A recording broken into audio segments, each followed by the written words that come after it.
Halo para pendengar sejarah, bertemu kembali dengan Secarik Sejarah.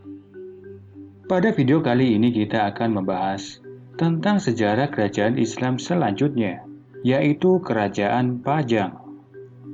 Kerajaan Pajang adalah salah satu kerajaan Islam di Pulau Jawa yang berdiri pada abad ke-16 Masehi. Kerajaan ini merupakan kelanjutan dari Kesultanan Demak yang runtuh akibat perebutan kekuasaan antara para adipati.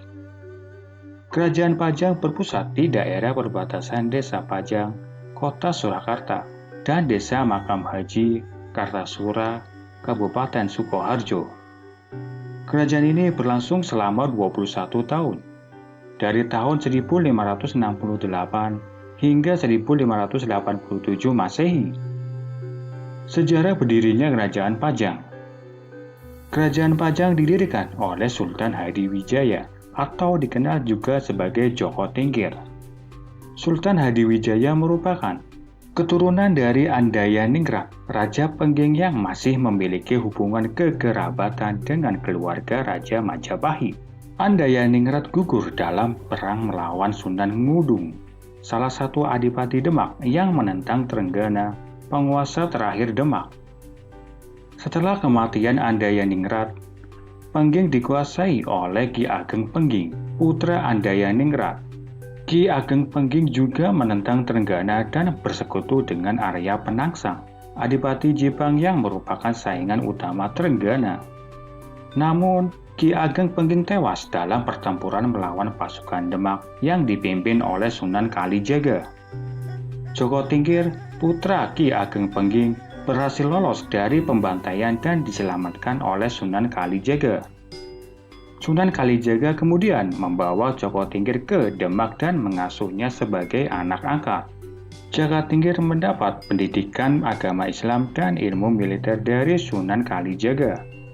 Ia juga menikahi Ratu Kalinyamat, putri Tenggana yang menjadi janda setelah suaminya Sultan Haldirin terbunuh oleh Arya Penangsang. Setelah Trenggana wafat pada tahun 1548 Masehi, terjadi perebutan kekuasaan antara para adipati Demak. Arya Penangsang mengklaim sebagai penerus Trenggana dan menyerang Demak dengan bantuan Portugis. Namun, ia dihadang oleh Jaka Tingkir yang telah diangkat sebagai adipati Pajang oleh Sunan Kalijaga. Jaka Tingkir berhasil membunuh Arya Penangsang dengan menggunakan keris Kiai Setan Kober yang diberikan oleh Sunan Kalijaga. Dengan kematian Arya Penangsang, Jaka Tingkir menjadi penguasa Demak secara de facto. Ia kemudian memindahkan pusat pemerintahan dari Demak ke Pajang pada tahun 1568 Masehi. Ia juga mengubah namanya menjadi Sultan Hadiwijaya dan mendirikan Kerajaan Pajang sebagai kelanjutan dari Kesultanan Demak. Raja-raja Kerajaan Pajang. Kerajaan Pajang hanya memiliki 3 raja selama masa keberadaannya. Berikut adalah daftar raja-raja Kerajaan Pajang beserta masa pemerintahannya. Sultan Hadiwijaya. Ia adalah pendiri dan raja pertama Kerajaan Pajang. Ia berhasil mempersatukan para adipati Jawa Timur yang sebelumnya bermusuhan dengan Demak. Ia juga membangun hubungan baik dengan Kesultanan Banten dan Kesultanan Mataram. Ia dikenal sebagai raja yang bijaksana dan adil. Sultan Awantipura. Ia adalah putra sulung Sultan Hadiwijaya yang naik tahta setelah ayahnya wafat. Ia tidak memiliki kemampuan memimpin yang sebanding dengan ayahnya. Ia sering berselisih dengan para adipati dan ulama. Ia juga tidak mampu mengendalikan pemberontakan di daerah bawahan. Sultan Prabu Wijaya. Ia adalah putra bungsu Sultan Hadiwijaya yang naik tahta setelah kakaknya turun tahta. Ia adalah raja terakhir Kerajaan Pajang. Ia menyerahkan kekuasaan kepada Sutawijaya, adipati Mataram yang merupakan menantu Sultan Hadiwijaya. Ia kemudian menjadi penasihat Sutawijaya dan membantu membangun Kesultanan Mataram. Sumber sejarah Kerajaan Pajang. Ada sumber sejarah tertulis yang bisa dijadikan acuan adanya Kerajaan Pajang, yaitu Serat Nitis Ruti. Serat Nitis Ruti sering dihubungkan dengan keberadaan Kesultanan Pajang. Naskah yang banyak mengandung unsur mistik ini dipengaruhi oleh serat Ramayana dan serat Kojajahan. Sayangnya, keberadaan serat ini masih terus menjadi perdebatan, terutama tentang siapa yang mengubah dan kapan digubahnya. Babat Tanah Jawi. Babat Tanah Jawi menjadi sumber utama untuk merekonstruksi posisi kerajaan Pajang dalam sejarah Jawa. Namun kembali lagi informasi dari sumber lain, baik dalam bentuk data-data arkeologi ataupun kearsipan tentang kerajaan Pajang sangatlah terbatas. Kitab Negara Kertagama. Kitab Negara Kertagama adalah catatan perjalanan Prabu Hayam Wuruk dan menyebutkan Pajang sebagai salah satu wilayah yang dikunjunginya. Disebutkan Hayam Wuruk pernah mengunjungi Pajang pada 1275 Saka dan 1279 Saka karena menjadi wilayah kekuasaan Majapahit.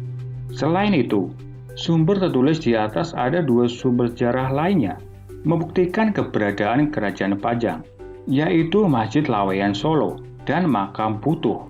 Masjid Laweyan dibangun oleh Adipati Jakatingir saat Pajang masih di bawah Demak pada 1546. Masjid ini berada di Dusun Belukan, Kelurahan Pajang, Surakarta. Masjid dibangun dengan unsur tradisional Jawa, Islam, Cina, dan Eropa. Dikutip dari Cagar Budaya Kemendikbud, Masjid Laweyan merupakan masjid pertama di Kerajaan Pajang. Hal itu membuktikan bahwa masjid ini lebih tua dari Masjid Agung Surakarta yang baru dibangun pada tahun 1763. Awalnya Masjid Laweyan merupakan pura agama Hindu milik Ki Beluk. Sumber sejarah lainnya adalah kompleks makam Kesultanan Pajang yang dinamakan Makam Butuh. Di dalamnya ada makam Sultan Hadiwijaya dan orang penting di kerajaan Pajang lainnya. Aspek kehidupan kerajaan Pajang. Berikut aspek-aspek kehidupan dalam kerajaan Pajang. Aspek ekonomi. Pajang merupakan kerajaan yang bersifat maritim, agraris, karena mengandalkan hasil pertanian dan perkebunan sebagai tulang punggung perekonomian. Berada di dataran rendah, Pajang mengalami kemajuan pesat dalam ekonomi, khususnya di bidang pertanian. Kerajaan tersebut pernah menjadi lumbung beras utama di Pulau Jawa. Aspek politik. Kerajaan Pajang menerapkan sistem pemerintahan politik terbuka, di mana melalui sistem tersebut, Jakatingkir mengakomodir pemikiran-pemikiran pada saat itu, dan dalam bidang keagamaan. Aspek keagamaan. Agama yang dianut oleh kerajaan Pajang ialah aliran Manunggaling Kawula Gusti. Aliran ini merupakan aliran yang berasal dari Syekh Siti Jenar yang pada masa pemerintahan Kesultanan Demak yang dihukum mati dikarenakan ajaran agamanya yang dinilai telah menyimpang oleh Wali Songo. Ajaran ini dikhawatirkan menyebabkan pengikutnya menjadi sesat. Namun, Jakatingkir sebagai salah satu murid dari Sunan Kalijaga merasa harus melakukan dakwah untuk menyebarkan agama Islam sesuai dengan cara yang telah digunakan oleh Sunan Kalijaga. Aspek sosial budaya. Masyarakat Kerajaan Pajang hidup dengan berhati-hati dan mengutamakan gotong royong atau kebersamaan, dan budaya yang ada di masyarakat sangat ketat dan tidak terlepas dari tradisi dan budaya aslinya. Kesenian yang berkembang pesat ialah wayang. Jakatingkir dan seniman lainnya menciptakan wayang Kidang Kencana yang memiliki ukuran yang lebih kecil jika dibandingkan dengan ukuran wayang pada umumnya. Kejayaan Kerajaan Pajang. Kerajaan Pajang mencapai puncak kejayaannya sejak kerajaan tersebut berdiri hingga masa pemerintahan Sultan Hadiwijaya berakhir. Pada masa pemerintahannya, Kerajaan Pajang berhasil memperluas wilayah kekuasaannya hingga Madiun dan perbatasan Cirebon. Selain itu, aspek ekonomi masyarakat Kerajaan Pajang juga sangat makmur. Sektor pertanian yang menjadi sumber kehidupan mereka mengalami kemajuan pesat. Pajang bahkan menjadi lumbung beras utama di Pulau Jawa. Keruntuhan Kerajaan Pajang. Keruntuhan Kerajaan Pajang dimulai ketika Sultan Hadiwijaya jatuh sakit dan meninggal pasca peperangan antara Pajang dan Mataram. Pasca kepemimpinannya, terjadi perebutan tahta di antara putra Sultan Hadiwijaya, putra Benawa dan menantunya Arya Pangiri. Arya Pangiri kemudian berhasil merebut tahta kerajaan Pajang dan menyingkirkan Pangeran Benawa ke luar kerajaan. Pada masa pemerintahannya, Arya Pangiri disibukkan dengan membalas dendam kepada Mataram dan mengabaikan rakyatnya. Pangeran Benawa tidak bisa diam mengetahui perilaku Arya Pangiri tersebut. Dengan bantuan Sutawijaya dari Mataram, ia kemudian melancarkan serangan ke kerajaan Pajang dan berhasil mengalahkan Arya Pangiri. Pangeran Benawa kemudian dilantik sebagai Raja Pajang, namun hanya berlangsung singkat karena memilih untuk menjadi penyebar agama Islam.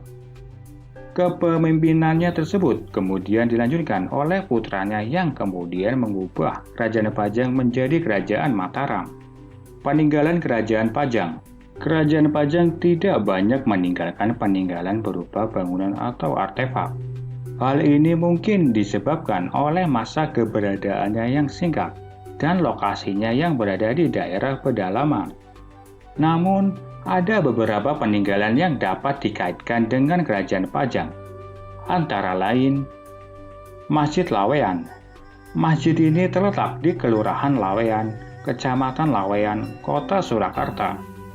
Masjid ini didirikan oleh Sunan Kalijaga pada tahun 1546 Masehi sebagai pusat penyebaran agama Islam di daerah Pajang. Masjid ini juga menjadi tempat peristirahatan terakhir Sunan Kalijaga dan beberapa tokoh lainnya. Makam Ki Ageng Henis.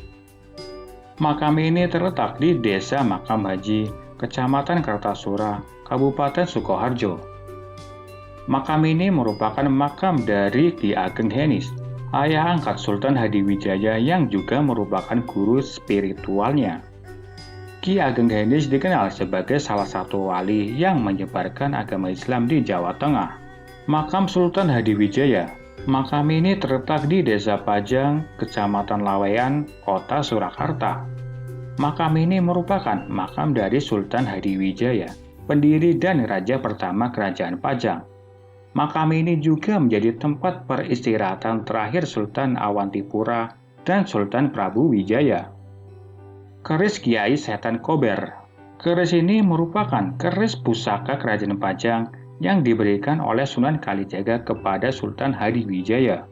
Keris ini digunakan untuk Sultan Hadiwijaya untuk membunuh Arya Penangsang dan mengakhiri perebutan kekuasaan di Demak. Keris ini kemudian diserahkan kepada Sutawijaya sebagai tanda penyerahan kekuasaan dari Pajang ke Mataram. Demikian penjelasan mengenai Kerajaan Pajang. Mulai dari awal berdiri, silsilah raja, masa kejayaan, masa keruntuhan, dan peninggalannya. Semoga informasi ini bisa dipahami dan bermanfaat bagi kita semua. Sampai jumpa.